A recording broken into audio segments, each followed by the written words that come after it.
Hello friends, কেমন আছো তোমরা সবাই? আজকে তোমাদের জন্য আমি আজকে একটা নতুন জিনিস নিয়ে এসেছি।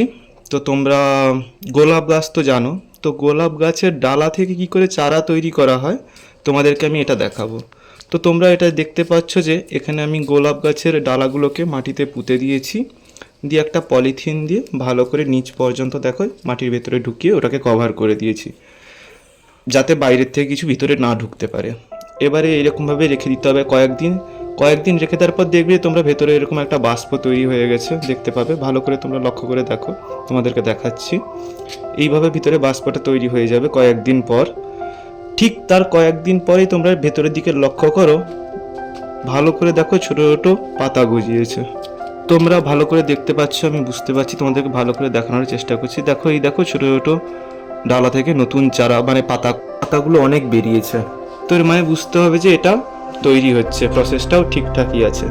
তো এটাকে আবার এইরকম করে কয়েকদিন রেখে দিতে হবে। কয়েকদিন রেখে দেওয়ার পরে তারপরে তোমাদেরকে দেখাচ্ছি কেমন দেখতে লাগবে এটা।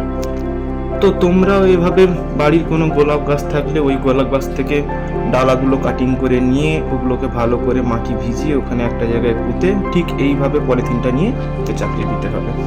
তোমরা এবারে লক্ষ্য করে দেখো পাতাগুলো কীভাবে নতুন নতুন পাতাগুলো ডাল থেকে বেরিয়েছে। এটা হওয়া মানেই বুঝে নিতে হবে যে আমাদের কাজটা সঠিক হয়েছে। যতক্ষণ না এটা হচ্ছে ততক্ষণ পলিথিনগুলোকে বের করা যাবে না। আর এইভাবে আরও কয়েকদিন রেখে দেবো, জল দেবো। পাতাগুলো যখন ভালো করে গজিয়ে যাবে তখন এগুলিকে তুলে এক একটা জায়গায় আলাদা আলাদা করে পুঁতে দেবো, যাতে গাছগুলি বড় হতে পারে। তো বন্ধুরা, এভাবেই একটা গোলাপ গাছ থেকে অনেকগুলো গোলাপ গাছ করা যায়, তোমাদেরকে দেখালাম। তোমাদের ভিডিওটি ভালো লাগলে লাইক, শেয়ার, কমেন্ট করতে একদম ভুলবে না।